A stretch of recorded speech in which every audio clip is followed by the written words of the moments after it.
जानेंगे कि क्या आपके जीवन में विदेश जाकर काम करने का, वहां पे सेटल होने का योग है या फिर नहीं है। कई सारे लोग जो भारत में रहते हैं एक अच्छे काम की तलाश में विदेश की कंट्री में जाते रहे हैं। ये ट्रेंड पहले भी बहुत देखा गया है, अभी भी देखा जाता है और आगे भी होपफुली देखा ही जाएगा। तो विदेश जाना, विदेश में सेटल होना, वहां पर रहकर काम करना एक एस्पिरेशन होता है लोगों का। और सच में कई लोगों की हथेली में भी ऐसी रेखाएं होती हैं, कुंडली में भी ऐसे योग होते हैं, डेट ऑफ बर्थ में ऐसे नंबर होते हैं जो ये कहते हैं कि इस देश में रहोगे तो चाहे जितना घिस लो ज्यादा कुछ नहीं मिलेगा, लेकिन जैसे ही विदेश की भूमि टच करोगे तो ज्यादा पैसा भी कमाओगे, अच्छा घर बंगला गाड़ी भी हो जाएगा, जीवन भी अच्छा चलेगा। क्या पता आपकी कुंडली में, डेट ऑफ बर्थ में या फिर आपकी हथेली में ऐसे योग हो। तो आज के इस वीडियो में हम इसी के बारे में बात करने वाले हैं और इन तीनों एंगल से, ज्योतिष से भी, पामिस्ट्री से भी और न्यूमरोलॉजी से भी देखेंगे, कुछ कॉम्बिनेशंस को डिस्कस करेंगे कि क्या आपके विदेश के योग हैं और कैसे वाले हैं। घूमने फिरने वाले योग भी होते हैं कि गए मालदीव्स गए, बाली गए, घूम कर वापस आ गए। कुछ होते हैं कि 3-4 साल के लिए काम करने गए फिर वापस आ गए। कुछ होते हैं कि एक बार गए अब लौट ही नहीं रहे, वहीं पर रह गए, वहीं पर बच्चे किए और वहीं पर अपना बुढ़ापा भी जिया। तो कई तरह के विदेश जाने के, रहने के, ठहरने के योग होते हैं, उन सबको हम डिस्कस करने वाले। तो दोस्तों वीडियो में आगे बढ़ेंगे और उससे पहले अगर चैनल को सब्सक्राइब नहीं किया तो बिल्कुल शुभ मुहूर्त है, बेल आइकन दबा दीजिए, चैनल को सब्सक्राइब कर दीजिए। आपको यहाँ पर मिलता है ज्योतिष, अंक ज्योतिष, पामिस्ट्री से रिलेटेड एक्यूरेट फन इंफॉर्मेशन। तो दोस्तों सबसे पहला पामिस्ट्री में क्या क्या योग बनते हैं, मेरी हथेली में क्या क्या योग है, इसको समझते हैं। तो मैं लेफ्ट हैंड देखूं कि राइट हैंड देखूं, ये सवाल आपके मन में आएंगे। लड़कों को राइट देखना चाहिए, लड़कियों को लेफ्ट देखना चाहिए, नहीं, ईश्वर ने ये दोनों हाथ आपको दिए हैं तो आपको दोनों हाथ देखना है। तो और मैं जितने भी कॉम्बिनेशन बताऊं, अगर वो आपको अपनी हथेली में किसी भी हाथ में मिलते हैं तो आपके ऊपर अप्लाई होता है। सबसे पहला कॉम्बिनेशन जो मैं आपके साथ शेयर करूंगा तो ये होता है हमारा पाम। इसको हम कहते हैं हृदय की रेखा, हार्ट लाइन। ये होती है हमारी माइंड लाइन और ये होती है हमारी लाइफ लाइन। यहां पर आपको देखना है कि अगर आपकी लाइफ लाइन नीचे से दो मुड़ी है, यानी कि इस तरह से एक वी का शेप बन रहा है, तो there is a good chance कि आप जाएंगे विदेश में, काम करेंगे और फिर कुछ साल वहां पर रहेंगे और वापस से अपनी मिट्टी, अपनी धरती पर लौट आएंगे। ये योग अक्सर विदेश लेकर जाता है और कुछ ही समय के लिए वहां पर रुकवाता है और फिर इनको मिट्टी की याद आ जाती है, वापस भी ले आता है। एक ये कॉम्बिनेशन है। दूसरा आपको देखना है कि आपका जो गुरु पर्वत है, ये यानी कि ये जो इंडेक्स फिंगर के नीचे वाला जो पार्ट है, ये थोड़ा पिंकिश है, थोड़ा रेडिश है, थोड़ा उभरा हुआ है, इसमें एक उछाल नजर आता है और इसमें एक छोटी सी आपको लाइन दिख जाए अगर पतली सी, तो समझ जाइए कि विदेश के अच्छे योग आपकी हथेली में बने हुए हैं। इसके अलावा एक योग होता है जो कि आपका लिटिल फिंगर, छोटी वाली उंगली से देखा जाता है। तो बुद्ध की उंगली होती है और ये जो एरिया होता है इसे हम मरकुरी माउंट बोलते हैं, बुद्ध का पर्वत बोलते हैं। ऐसे लोग यूजुअली विदेश जाते तो नहीं है, कई बार चले भी जाते हैं, लेकिन इनका व्यापार विदेश चला जाता है। तो कई सारी पॉसिबिलिटीज हो सकती है कि इंडिया में रहकर आपका जो सामान है वो विदेश चला जाए और वहां से पैसे आए। तो विदेशियों से, जो एनआरआई लोग हैं, उनसे धन कमाने के अच्छे योग बना देता है। अब इसको देखना कैसे है, ये जो माउंट है ये वही थोड़ा सा पिंकिश हो, थोड़ा सा उभरा हुआ हो, थोड़ा सा खूबसूरत हो और यहाँ पर आपको 2-4 रेखाएं ऐसी छोटी मोटी खड़ी खड़ी दिखाई दे जाए तो समझ जाइए कि आपका पैसा फॉरेन कंट्री में इंपोर्ट एक्सपोर्ट में, ट्रांसपोर्ट के बिजनेस में ज्यादा छुपा हुआ है। तो ये तो मैंने आपको बताया जीवन रेखा से, गुरु पर्वत से और बुध पर्वत से। लेकिन विदेश की रेखा कहाँ होती है हाथ में, तो आपको बताने में बड़ी खुशी हो रही है कि ये वाला जो आपका एरिया है जिसे हम चंद्र पर्वत बोलते हैं, आपकी विदेश की रेखाएं यहीं से निकलती हैं। तो देखिए छोटी मोटी रेखाएं यहाँ पर लगभग हर किसी के हाथ में होती हैं, तो इतना मत कंसीडर करिएगा। मतलब जब आप इधर से देखेंगे आपने तो कुछ ना कुछ आपको यहाँ पे दिखाई देंगी, वो ज्यादा रेलेवेंट नहीं होती। लेकिन जब आप अपने हाथ को ऐसे सामने रख रहे हैं और यहां से रेखा निकलकर आपके हथेली में आ रही है और सिग्निफिकेंटली आपको दिखाई दे रही है, स्क्रीन पर अगर मैं आपको समझाऊं तो कुछ इस तरह से यहां तक आगे बढ़ जा रही है, तब हम इसको कंसीडर करेंगे कि हाँ ये विदेश रेखा बन चुकी है। अब ऐसे केस में 2 रेखाएं भी हो सकती हैं, 3 रेखाएं भी हो सकती हैं, 4 रेखाएं भी हो सकती हैं। अब क्या करना है, कैसे देखना है। अगर ये रेखा लंबी है तो विदेश जाएंगे, भले घूमने फिरने जाएं, टहलने जाएं, हनीमून मनाने जाएं, पर आप फॉरेन कंट्री में विजिट जरूर करते हैं। लेकिन अगर यहाँ पे गलती से आपकी भाग रेखा को ये टच कर दे तो आपका विदेश रेखा, भाग्य रेखा का टच कर जाना, आपका भाग्य विदेश की भूमि में है, इस धरती पर नहीं है। यानी कि जहां पर जन्म लिया है वहां पर उतना अच्छा कमाई या करियर नहीं बन पाता, विदेश की धरती पर, विदेश की भूमि पर ज्यादा बनता है। अब यहाँ पर एक ट्रिक और मैं आपको समझाना चाहूंगा कि हो सकता है कि आपकी जो विदेश की रेखाएं हैं वो यहां से स्टार्ट हुई हो। तो अगर आपके हथेली के ऊपर के हिस्से से शुरू हुई हैं तो भारत के जो वेस्ट में कंट्रीज हैं, जिसमें यूके आ जाता है, इंग्लैंड आ जाता है, जर्मनी आ जाता है, कनाडा और यूएस आ जाता है, ये गल्फ की कंट्रीज आ जाती है, ज्यादा भाग्यशाली रहती हैं आपकी। वहीं पर अगर ये विदेश की रेखाएं आपके हथेली के निचले पार्ट से निकली हुई हो, तब ये देखा जाता है कि भारत के जो ईस्ट में कंट्रीज हैं, जिसमें न्यूजीलैंड, ऑस्ट्रेलिया, थाईलैंड, म्यांमार ऐसे देश आते हैं, वो देश ज्यादा बेहतर रहते हैं आपके लिए। तो ये थे कुछ योग जो कि आपके हथेली में बनते हैं। लेकिन कुंडली में क्या होता है, असली खेल तो वहां पर भी छुपा हुआ है, उसको जरा एक बार समझते हैं। अब आपके स्क्रीन पर ये कुछ इस तरह का फॉर्मेट दिख रहा है, ये होता है आपका कुंडली, आपका लगन कुंडली से बोलते हैं। कैसे मिलेगा? अगर आपके पास है ऑलरेडी तो निकाल के बैठ जाइए, नहीं तो आप हमारा ऐप हॉरोकॉस्मो यूज कर सकते हैं, जो एंड्रॉइड और आईओएस दोनों में अवेलेबल है। इसमें आप अपनी बर्थ डिटेल डालेंगे तो आपकी लगन कुंडली एकदम से आपके सामने आ जाएगी। दोस्तों, कुंडली में 12 हाउसेस होते हैं और हाउसेस फिक्स होते हैं, ये मूव नहीं करते। जैसे कि ये 7th हाउस है, तो ये 7th हाउस हम सब का है। उसके बाद आपको यहाँ पे जो दिखाई देगा वो ये है कि आपकी कुंडली में कुछ कुछ नंबर लिखे होंगे, कहीं 9, कहीं 10, कहीं 11 और 12, फिर 1, और ऐसे एंटी क्लॉकवाइज ये नंबर इंक्रीज हो रहे होते हैं। ये जो नंबर होते हैं ये अक्सर और आमतौर पे आप जो भी ऐप यूज कर रहे हो वहां पे राशियों को दर्शाते हैं। तो राशियां 12 तरह की होती हैं, लिखा हुआ है इधर, मैंने नंबर भी लिख दिए, हिंदी और इंग्लिश में उनके नाम भी लिख दिए हैं। हर एक राशि का एक लॉर्ड होता है और जो राशि का लॉर्ड होता है वही हाउस का लॉर्ड भी होता है। फॉर एग्जाम्पल, अगर मेरे किसी की भी कुंडली में यहां पर नंबर 6 लिखा हुआ है तो हम कहेंगे पहले तो ये हो गया 10वां घर। 10वें घर में कन्या राशि है और 10वें घर में मालिक कौन हो जाएंगे? बुध हो जाएंगे, क्योंकि आप यहाँ पे देख सकते हैं कन्या राशि के जो मालिक होते हैं वो मरकुरी या बुध होते हैं। एक एग्जांपल और लेंगे, जैसे कि मान लेते हैं यहाँ पर लिखा है नंबर 8, ये वाला हाउस होता है 5th हाउस, तो हम कहेंगे कि 5वें घर में स्कॉर्पियो राशि है, वृश्चिक राशि है, और 5वें घर के मालिक जो वृश्चिक के मालिक हैं यानी कि मंगल देव 5वें घर के मालिक हैं। तो ये कुछ बेसिक थे हॉरोस्कोप को, जो देखने से पहले आपको आने चाहिए थे, तो मैंने सोचा क्लियर कर दूं। वैसे मैं हर वीडियो में क्लियर करता हूं, और अगर आप रेगुलर व्यूअर हैं, रेगुलरली वीडियो देखते हैं, तो आप आधे पंडित बन ही चुके होंगे। अब विदेश, ये वाला जो हाउस है 12th हाउस, ये विदेश का हाउस होता है।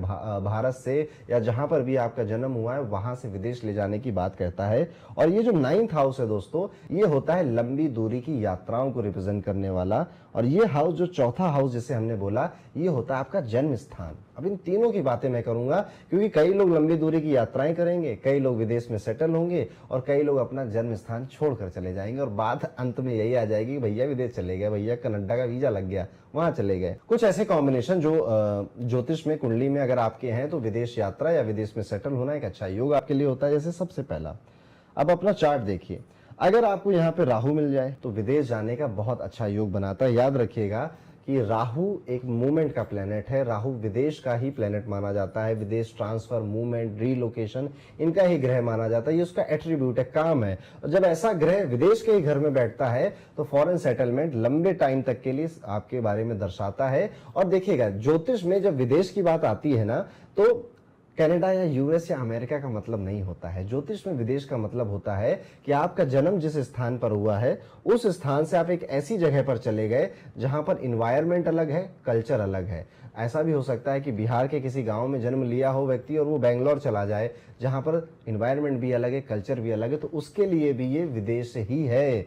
तो ज्योतिष में कंट्रीज या बॉर्डर से बटा हुआ नहीं है विदेश, इस एक फिलॉसफी से बटा हुआ है। तो आई होप आप बेहतर समझेंगे। और कई बार ऐसा भी होता है कि इंसान विदेश नहीं जाता पर विदेशियों के साथ काम करता है, विदेश की कंपनी में काम करता है और अपना धन अर्जित करता है। तो यहां पर भी थोड़ा सा कॉमन सेंस लगाइएगा। तो राहु बैठा है, अच्छी पोजीशन है।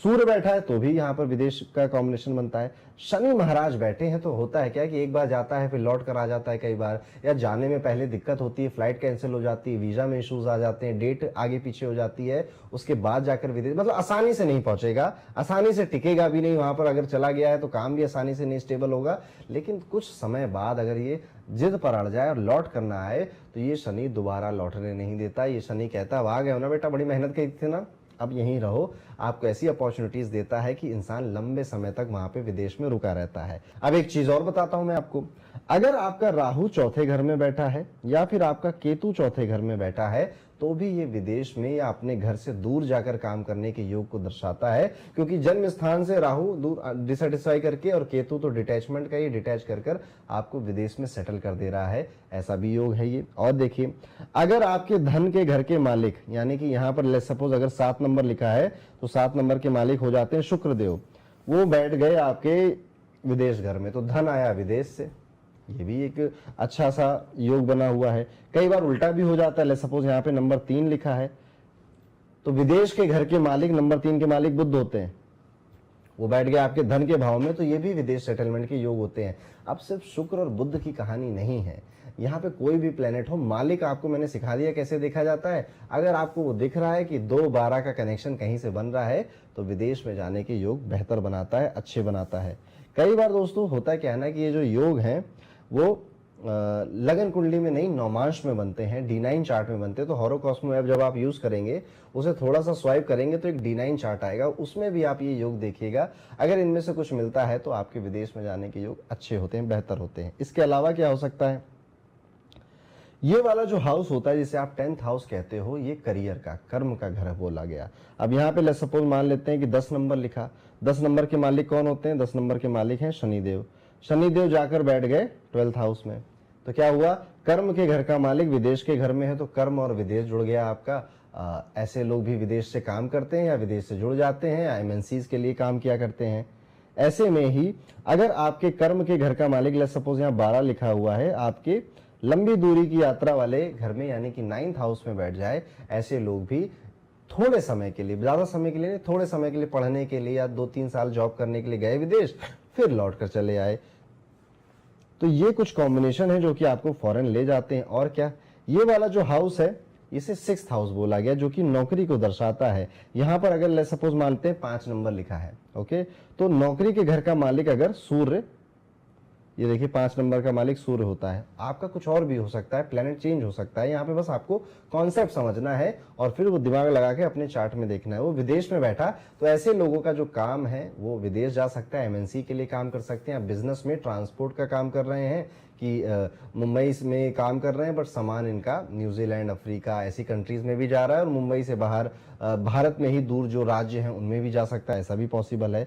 तो ये दोस्तों कुछ सिंपल से कॉम्बिनेशन। इसके अलावा अगर आपको अपनी कुंडली में शनि राहु कहीं पर एक साथ क्लोज डिग्री में मिल जाए, this is also a combination for foreign settlement या विदेश जाने का।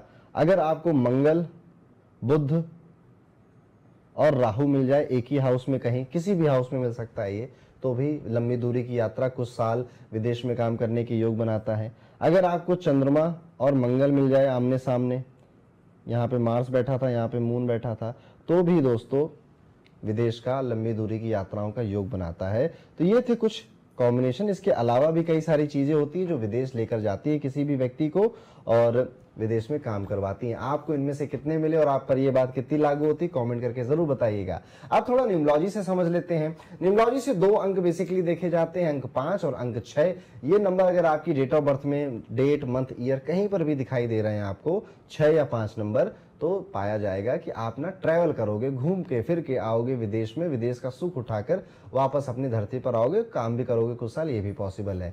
कई बार ये नंबर हमारी डेट ऑफ बर्थ में नहीं होते, हमारे स्पाउस के या ब्रदर सिस्टर के होते हैं, तो हम उनके भरोसे, उनके डिपेंडेंट होकर विदेश चले जाते हैं। 5 और 6 आर द इंपॉर्टेंट नंबर जो आपकी डेट ऑफ बर्थ में फॉरेन को दिखाते हैं। इसके अलावा दोस्तों आप ये नंबर अपने मूलांक और भाग्यांक में भी देख सकते हैं। मूलांक क्या होता है, डेट आपकी। अगर आप 17 को पैदा हुए तो 1 + 7 8 मूलांक हो गया। अगर आप 26 को पैदा हुए तो 2 + 6 फिर से 8 आपका मूलांक हो गया। आप 11 तारीख को पैदा हुए तो 1 + 1 2 आपका मूलांक है। तो जो डेट है, जिस तारीख को आप पैदा हुए हैं, उसको सिंगल डिजिट में कन्वर्ट कर दीजिए। यहाँ से 5 या 6 आ रहा है तो भी अच्छा योग है। और भाग्यांक आप पूरी डेट को, डेट, मंथ, ईयर को, एक एग्जाम्पल आप अपनी स्क्रीन पर भी देख रहे हैं, इस तरह से डेट ऑफ बर्थ को ऐड करिए और अगर 5 और 6 मिल जाता है तो भी ये फॉरेन के, विदेश के अच्छे योग बनाता है। तो यहाँ पर मैंने कुछ योग, कुछ कुंडली से, कुछ पामिस्ट्री से और कुछ न्यूमरोलॉजी से शेयर करे आपके साथ। आई होप आपको इसमें से कुछ ना कुछ अपने सीखने के लिए, ज्ञान के लिए चीज़ें मिली होंगी, और अगर मिली है तो कमेंट करके ज़रूर बताइए कितना ये वीडियो रिलेटेबल था, ये भी बताइए। और आप किस नए टॉपिक पर वीडियो चाहते हैं उसका भी आप कुछ डिस्क्रिप्शन या फिर मुझे सजेशन कमेंट सेक्शन में दे सकते हैं। इस तरह के वीडियोस मैं आपके लिए लाता रहूंगा। और फिर से जो भी आप में से ज्योतिष सीखना चाहता है, डिटेल में ज्योतिष की दुनिया में उतरना चाहता है, वो डिस्क्रिप्शन में एक बार लिंक पर जरूर क्लिक करिएगा। मिलता हूं दोस्तों आपसे अगले वीडियो में, तब तक के लिए राधे राधे।